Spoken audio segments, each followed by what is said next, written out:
رابعہ، لوگوں نے جو پروپیگنڈا کرنے والے لوگ ہیں اسلام کے خلاف، انہوں نے یہ کانسیپٹ بنایا ہوا ہے کہ اسلام عورت کو چار دیواری کے اندر رہ کر مطلب مجبوری حالت میں اس کو ایک چھوئی موئی سی خاتون بنا کے رکھنا چاہتا ہے۔ امہات المومنین، ہم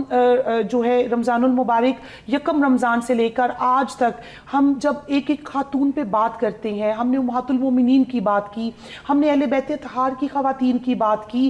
ہم نے دیکھا کہ ان میں سے جو ہے بہت سی خواتین وہ بزنس بھی کرتی تھیں، وہ غزوات میں بھی شرکت کرتی تھیں، ہم نے ان کو تو ہر محاذ پہ دیکھا۔ کیا کہیں گی آپ اس کے بارے میں؟ دیکھیں، نبی پاک صلی اللہ علیہ وآلہ وسلم کا جب نبوت کا آغاز ہوتا ہے، دور کا آغاز ہوتا ہے، تو ہم دیکھتے ہیں کہ عرب کا جو معاشرہ تھا اس نے خواتین کو کوئی حقوق نہیں دے رکھے تھے، لیکن جب نبی پاک صلی اللہ علیہ وآلہ وسلم کا نبوت کا آغاز ہوتا ہے تو میں کہوں گی کہ خواتین کو حقیقی عزت اور حقیقی حقوق ہی اسی دور میں ملتے ہیں۔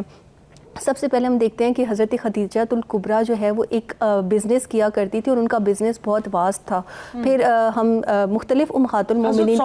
حضرت سودا کو دیکھ لیں، وہ بھی بزنس کیا کرتی تھی، اسی طرح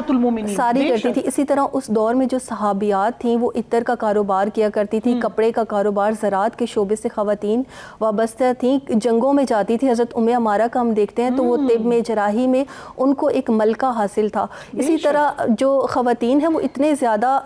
شعبوں میں انوالو تھی اور نبی پاک صلی اللہ علیہ وآلہ وسلم ہمیشہ ان کو سپورٹ کیا کرتے تھے، کبھی بھی ایسے نہیں ہوا کہ یہ بہت بڑے پوائنٹ کی طرف آپ نے اشارہ کیا کہ رسول اللہ صلی اللہ علیہ وسلم ان خواتین کی اس عادت کو، لیڈرشپ کوالٹی کو کہ دباتے نہیں تھے بلکہ اس کو پروموٹ کرتے تھے۔ بالکل اس پوائنٹ پہ میں چاہتی ہوں آپ تھوڑا مزید ایلیبوریٹ کر کے ہمارے ناظرین کو بتائیں۔ بالکل، اور ہم دیکھتے ہیں کہ جو خواتین امہات المومنین میں بھی حضرت سودا رضی تعالیٰ عنہ جو تھیں وہ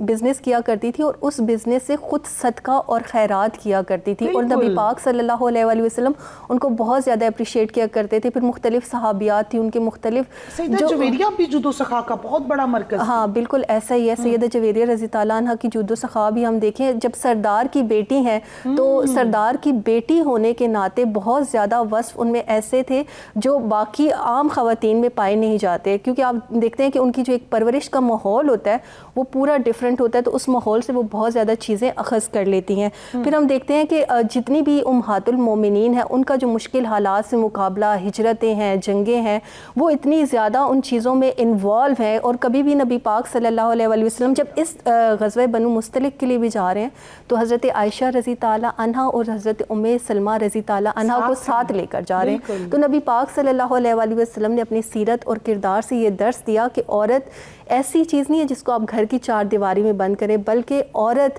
اگر چاہے تو معاشرے کی تعمیر اور ترقی میں کردار ادا کر سکتی ہے، لیکن لیمیٹیشنز دے دیں، لیکن لیمیٹیشنز کے ساتھ، یعنی کہ کچھ اسلام نے ہمارے لیے حدود مقرر کی ہیں، ان حدود کو ہمیں کراس نہیں کرنا، ان حدود کے اندر رہتے ہوئے ہم نے اسلام کے لیے اور اپنے معاشرے کے لیے، اپنے گھر کے لیے اور اپنے آپ کو دینی طور پہ مضبوط کرنے کے لیے جو ہے ہم نے کام کرنا ہے۔